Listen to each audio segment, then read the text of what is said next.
St. John General Hospital is now nothing more than a pile of rubble. After being vacant for years and becoming a danger and an eyesore, the city decided to blow it up. So with thousands of people looking on, it was brought down at about 1:30 this afternoon. We had ATV cameras there to record the event. Take a look. Stick up!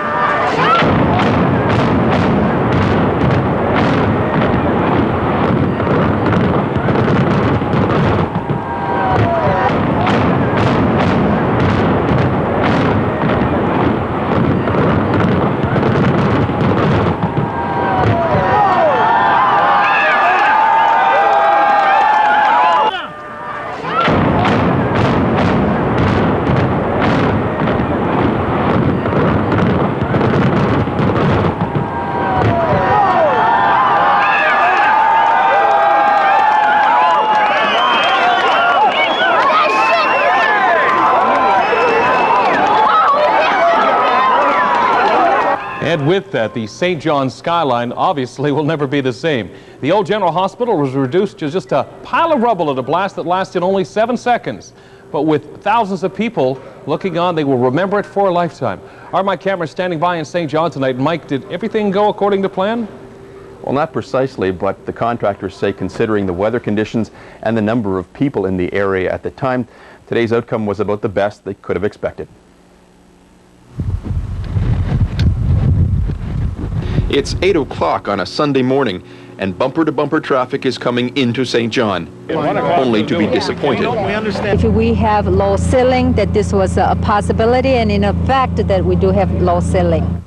The cloud cover was too low, and high winds had blown protective fabric from nearby buildings, so the blast was delayed until 1:30.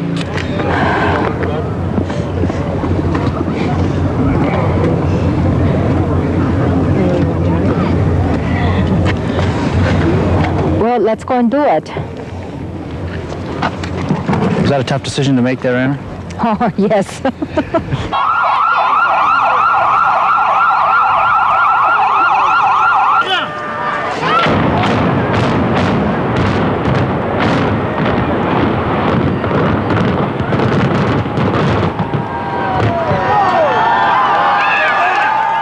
When the dust had settled, demolition specialist Eric Kelly was the first to comb through the debris looking for undetonated explosives. He found none.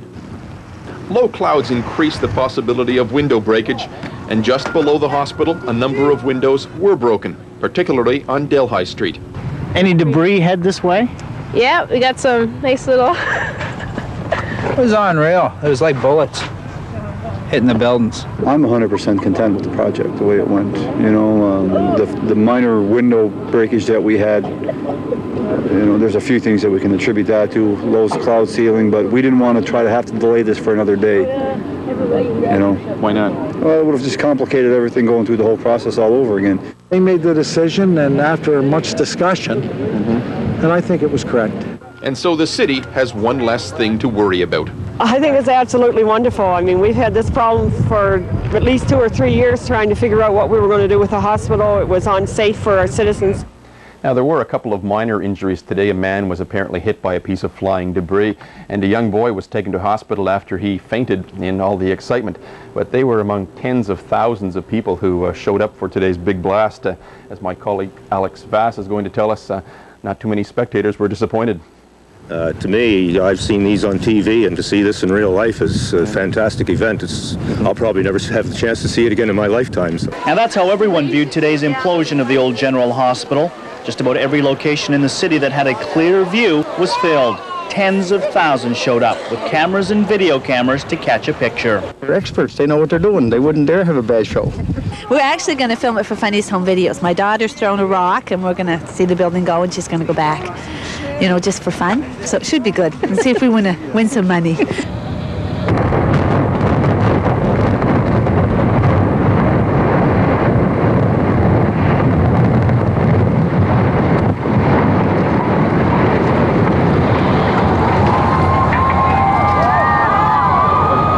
Was that 10 seconds or 7 seconds that that went down? That seems shorter to me than that.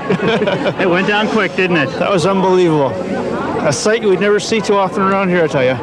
Bystanders were kept back for a reason. Constable Greg Oram carried around proof.